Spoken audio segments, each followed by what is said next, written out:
Hey. 2 years ago, Bryce had a big Iron Bowl, really, the big drive, big finish for him, and to turn around and play Georgia in the SEC championship. What did you note about his preparation, the way he handled that kind of 2 week period? Yeah, the biggest thing about Bryce, he stayed the same person. I think that's what something that I saw with Bryce. He stayed the same person no matter who played, no matter who the opponent was. He knew that through preparation, it was going to allow him to be successful for any weekend. So I think that's something I took away from Bryce. And then for me, I just tried to be a sponge for all information, and that's the one thing I saw from Bryce. Man, he remained the same person, and I think that ultimately allowed him to be successful. Hey Jalen, just what has your chemistry with Jermaine been like this season? How has that grown? And then do you think he's maybe a little fired up to play his former team this week? Yeah, Jermaine Burton, he had a great offseason. I think that's contributed to any success that took place during the season. I think his offseason was really good. He was really detail-oriented. He came to work every single day ready to compete, ready to get better, and I think that he did a really good job challenging himself to be the best receiver he can be. With all of us, we're excited for a challenge. We're excited for what's next for our football team, and we're all just trying to build as much as possible. Jalen, you had about 7 seconds to think on that 4th-and-31 play. What was going through your mind, and was Isaiah your first read?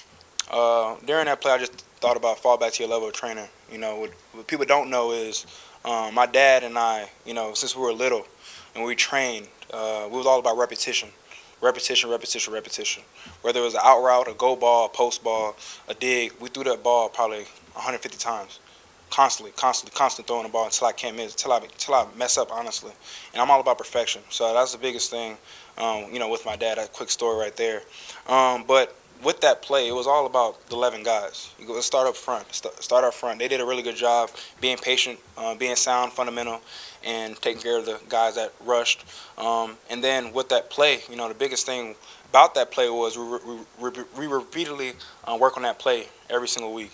And it was our opportunity to take advantage of it, and we were successful. But IB did a great job on his end getting open.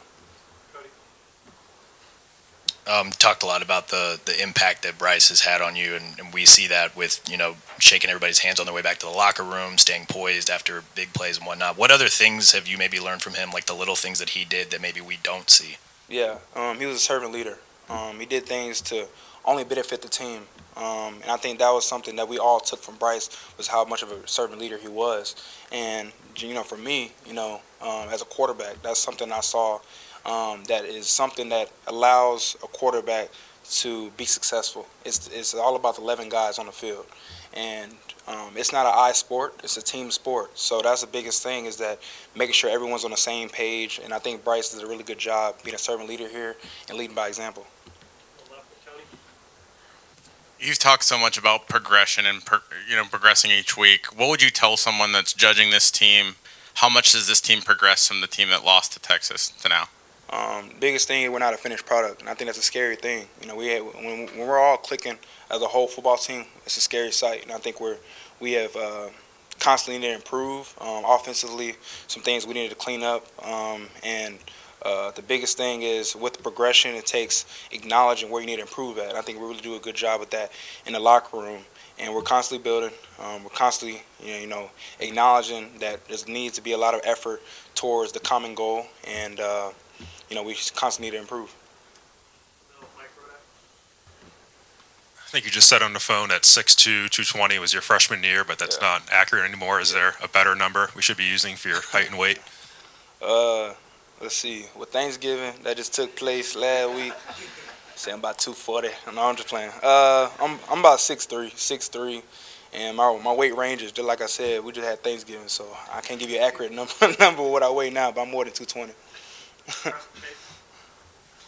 There's some video of you that got loose on social media after the game saying, "Give me the Heisman." I know it was an emotional moment, but I got to ask you, where do you think you stand in that conversation?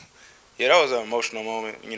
All about now just fixing what I need to improve on from Auburn, and there's a lot of things that I need to improve to keep pushing, keep moving towards our common goal, and try to get there as much as possible. But that was an emotional answer, and I'm just looking forward to the challenge that's ahead of us, which is this week. Along the lines of a previous question, as you've gone on your own journey this year as starting quarterback, how have you seen yourself change and grow over the course of the year? I think I've been the same person since I stepped into Alabama. The only thing that's changed is the opportunity to play the game that I love. I think that's the biggest thing is I've been the same person, constantly wanting to work, first one in the building, last one out. I've been the same person, and I think that's the biggest thing. All I had was opportunity, and I seized the moment as much as possible. Jalen, Georgia's won 29 straight. To take them down would be huge, obviously. I'm not sure what the rankings come out, but they have one next to their name right now. How tough is it going to be on Saturday? Good for them with all the winning they had. But we just know it's a challenge for us moving forward, and we have to constantly know that. And first thing we have to do is take care of today, be the best version we can be on and off the field. And I think we have a really good locker room that acknowledges that. And we're constantly, building, and we're going to have a great plan heading into this weekend. But the first thing we have to do is clean up some things from last game. Yeah, you got a couple penalties with the illegal forward passes. How difficult in that situation is it to make a decision like in a second like that? And would you have changed any of your decisions from the last game? Oh yeah, that's something I got to improve on for sure. Watching the tape and then leaving out the game. Gotta have better field awareness. And that's something I got to improve on. That's in the moment you don't really acknowledge it, but that's something I do need to be aware of, and so I do got to improve on that. But yeah, I did notice that. Thanks, Jim.